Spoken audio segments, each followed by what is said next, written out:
মূল ল্যান্ডিং। মানুষ কি সত্যি চাঁদে গিয়েছিল নাকি সবেই ছিল নাটক? 1969 সাল। পুরো পৃথিবী টিভির সামনে বসে আছে। হঠাৎ স্ক্রিনে দেখা গেল একজন মানুষ ধীরে ধীরে চাঁদের মাটিতে পা রাখছে। আর তারপর শোনা গেল ইতিহাসের সবচেয়ে বিখ্যাত line, one small step for man. সেই মুহূর্তে পুরো পৃথিবী বিশ্বাস করলো মানুষ চাঁদে পৌঁছে গেছে। কিন্তু বছর যেতে না যেতেই শুরু হলো ভয়ঙ্কর এক বিতর্ক। অনেক মানুষ বলতে শুরু করলো সবকিছু ফেক ছিল, চাঁদে মানুষ যায়নি, সবকিছু স্টুডিওতে শ্যুট করা হয়েছিল।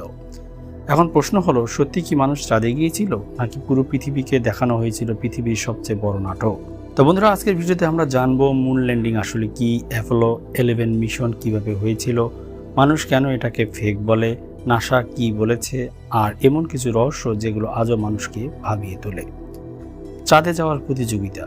1960-এর দশক, তখন পৃথিবীতে শুরু হয়েছিল ভয়ঙ্কর এক প্রতিযোগিতা, আমেরিকা ভেস সোভিয়েত ইউনিয়ন। নাটকে বলা হয় স্পেস রেস, মহাকাশ প্রতিযোগিতা। দুই দেশেই চাইছিল কে আগে মহাকাশ জয় করবে। আর তখন আমেরিকা ঘোষণা দিল তারা মানুষকে চাঁদে পাঠাবে। অনেকেই তখন বিশ্বাস করেনি এটা সম্ভব। Apollo 11 mission. 1969 সালের 16 জুলাই অ্যাপোলো 11 লঞ্চ হয়।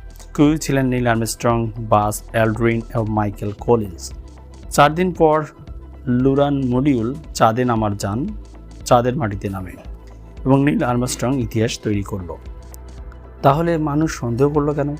এখন আসি সবচেয়ে রহস্যময় অংশে। অনেক মানুষ বিশ্বাস করে মুন ল্যান্ডিং ফেক ছিল, কারণ তারা কিছু অদ্ভুত বিষয় দেখিয়েছে। প্রথমত হলো ফ্ল্যাগ রহস্য। ভিডিওতে দেখা যায় আমেরিকার পতাকা নড়ছে, কিন্তু চাঁদে কোনো বাতাস নেই। তাহলে পতাকা নড়ল কীভাবে? নাসা বলে ফ্ল্যাগের ভিতরে ম্যাটেরিয়াল রুট ছিল। শ্যাডো রহস্য। অনেকে বলে শ্যাডোগুলো অদ্ভুত ছিল, যেন স্টুডিও লাইট ব্যবহার করা হয়েছে। ক্যামেরা কোয়ালিটি রহস্য। আরেকটি প্রশ্ন, 1969 সালে এত অ্যাডভান্স ক্যামেরা কোথায় পেল নাসা?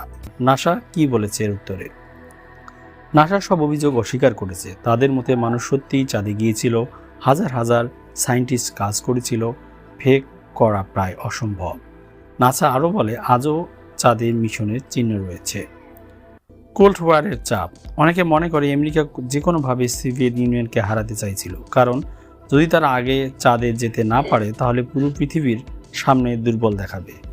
তাই কনস্পিরারি থিওরিস্ট মনে করবে হয়তো আমেরিকা ফেক করেছে। সত্যি নাকি মিথ্যা? আজও পৃথিবীতে লাখ লাখ মানুষ বিশ্বাস করে মুন ল্যান্ডিং সত্যি না।